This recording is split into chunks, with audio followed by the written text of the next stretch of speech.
Physics केडीजी channel में आप सभी लोगों का स्वागत है। जैसा कि यूपी बोर्ड के हाई स्कूल छात्रों के लिए एक विशेष सीरीज चलाई जा रही है, जिसमें 2025 के सभी अनसॉल्व के फिजिक्स के न्यूमेरिकल्स कंप्लीट कर लिए थे। आज से 2024 के अनसॉल्व के फिजिक्स न्यूमेरिकल्स को करना स्टार्ट करेंगे। तो 2024 का सेट पहला है 824 आईजे कक्षा 10 विज्ञान के लिए। देखते हैं प्रश्न संख्या 21। एक उत्तल दर्पण से 25 सेंटीमीटर दूरी पर रखी वस्तु का प्रतिबिंब। तो वस्तु की दूरी कितनी है? 25 सेंटीमीटर जाकर। और वस्तु की दूरी को किस में लेते हैं? हमेशा माइनस में लेते हैं। तो u बराबर कितना दे रखा है? माइनस का 25 सेंटीमीटर जाकर रखी वस्तु का प्रतिबिंब वस्तु की लंबाई का आधा बनता है। अब देखिए, वस्तु की लंबाई का अनुपात जो प्रतिबिंब की लंबाई के साथ होता वही आवर्धन होता है। तो आवर्धन m बराबर कितना दिया है? आधा दिया है। तो यहाँ लिख लिए हैं 1/2 जाकर है। दर्पण से प्रतिबिंब की दूरी ज्ञात कीजिए, यानी हमसे पूछा है b बराबर क्वेश्चन मार्क।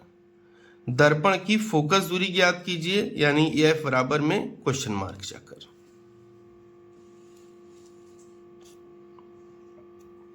अब देखते हैं, सबसे पहले देखते हैं दर्पण कौन सा दिया। तो दर्पण दिया है उत्तल दर्पण जाकर। अब उत्तल दर्पण के द्वारा प्रतिबिंब जो बनता है वो हमेशा बनता है आभासी जाता है।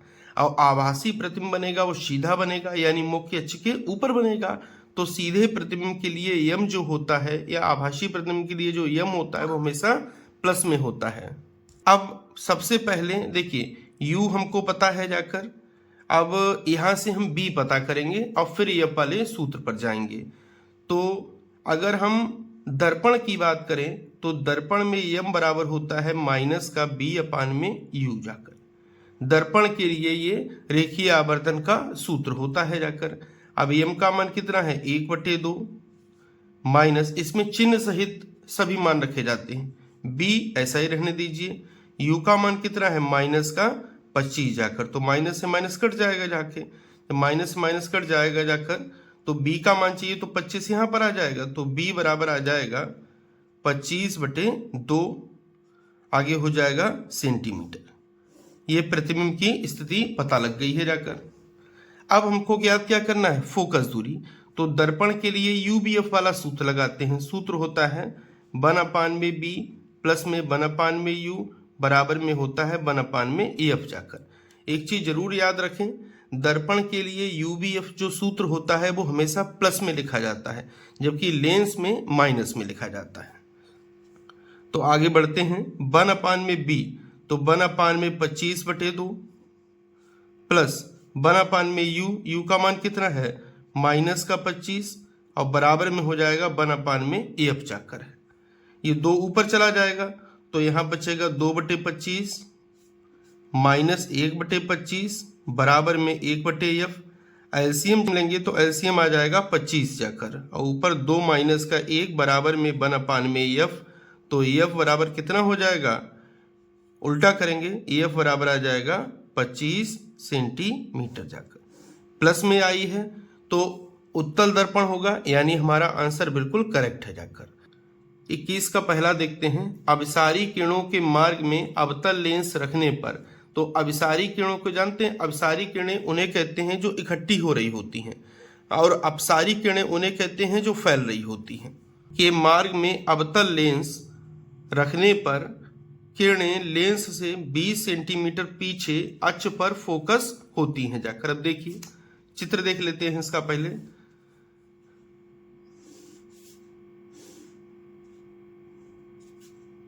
ये अवतल लेंस रख दिए हैं, इस पर ये अभिसारी किरणें आ रही हैं, यानी ये इकट्ठी होने वाली किरणें।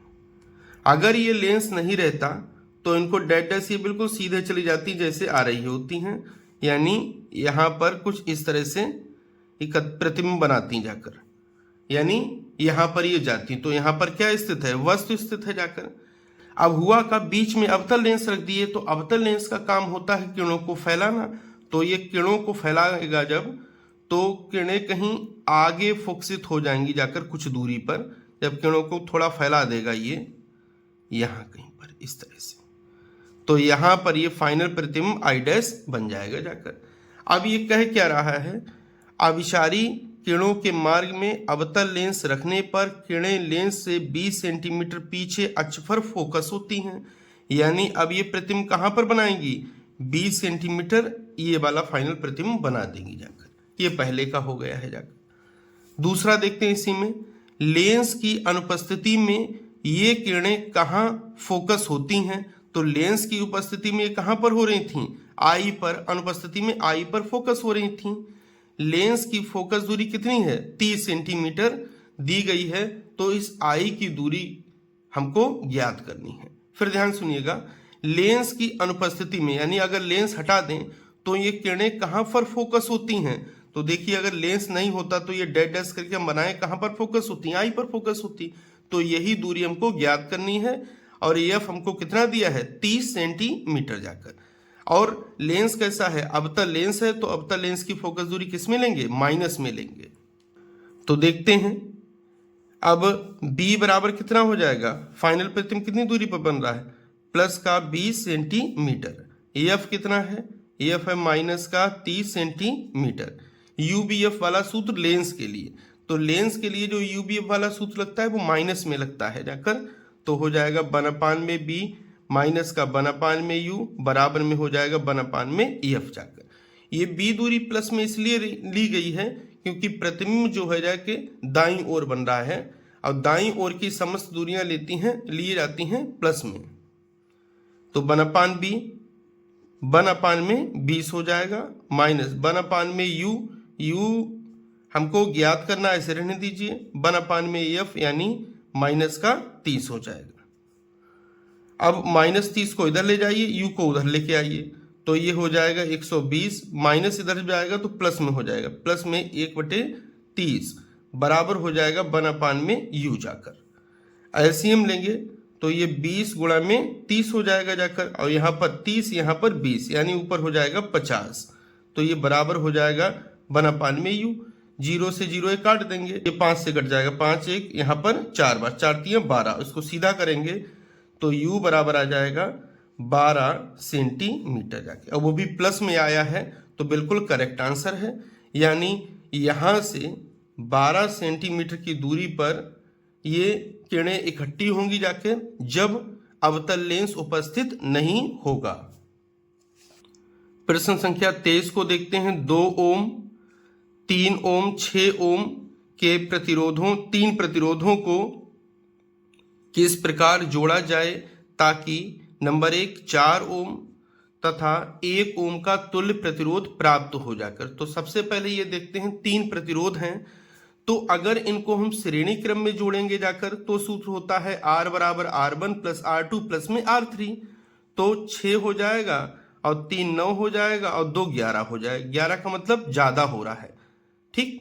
तो ये श्रेणी क्रम का हो गया। अगर समांतर क्रम में जोड़ेंगे तो देखते हैं कितना आ जाएगा। समांतर क्रम में सूत्र क्या होता है, 1/, में R बराबर 1/, में R1 प्लस 1/, में R2 प्लस 1/, में R3 जाकर है। तो एक बार समांतर क्रम में जोड़ के देख लेते हैं जाकर। तो 1/2 प्लस 1/3 प्लस में 1/6 हो जाएगा। तो देख लेते हैं समांतर क्रम में तुल्य प्रतिरोध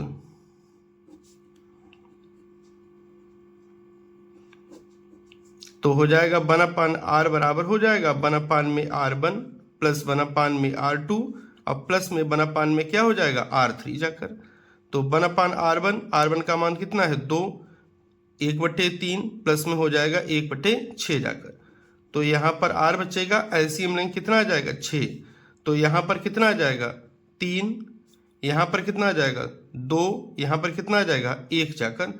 तो 6/6, 6 से 6 कट जाएगा, कितना बचेगा 1, सीधा करेंगे तो R बराबर 1 ओम जाकर। यानी दूसरा वाला हमारा आंसर प्राप्त हो गया है जाकर। 1 ओम तुल्य प्रतिरोध तब प्राप्त होगा जाकर जब तीनों प्रतिरोध किसमें जुड़े हुए होंगे, समांतर क्रम में जुड़े होंगे। श्रेणी क्रम की बात कर रहे थे तो वहां पर 11 मिल रहा था, यानी ये 4 ओम प्रतिरोध 1 और 11 के बीच में है। तो ना तो ये टोटली श्रेणी क्रम में है और ना ही टोटली किस में है, समांतर क्रम में है।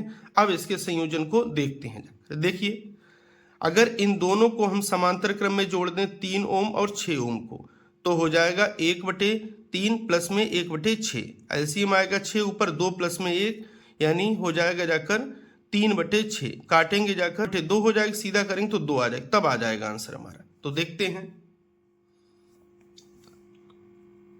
माना 3 ओम तथा 6 ओम प्रतिरोध समांतर क्रम में हैं। तो समांतर क्रम में है तो सूत्र लगाते हैं 1/r बराबर 1/r1 प्लस में 1/में r2, तो हो जाएगा 1/3 और प्लस में 1/6। एलसीएम लेंगे 6 ऊपर कितना आ जाएगा 2 प्लस में 1, यानी 3/6। काटेंगे तो नीचे कितना आ जाएगा 2। जब सीधा करेंगे तो r बराबर कितना हो जाएगा 2 ओम, जाकर 2 ओम आ गया है। अब बचा हुआ एक पहला वाला प्रतिरोध कितना है 2 ओम। वो 2 ओम और ये 2 ओम किस क्रम में होंगे, श्रेणी क्रम में होंगे। चित्र कुछ ऐसा रहा होगा, देखें एक बार। ये दोनों किस क्रम में थे, 3 ओम और 6 ओम, ये दोनों थे समांतर क्रम में। इसके साथ में एक अन्य प्रतिरोध था, वो किस में है, श्रेणी क्रम में।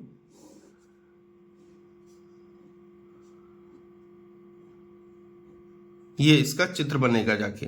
तो इन दोनों का जो सम आ गया है वो कितना आ गया 2 ओम जाकर। तो ये 2 ओम और ये 2 ओम किस में है, श्रेणी क्रम में।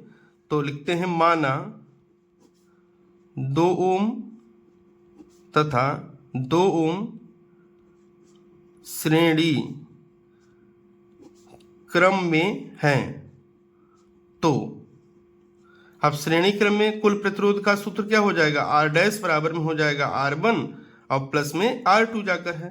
तो r1 का मान भी 2 है, r2 का मान भी 2 है, मिलके कितना हो जाएगा 4 ओम जाकर, जो कि हमको पहले में सिद्ध करना था।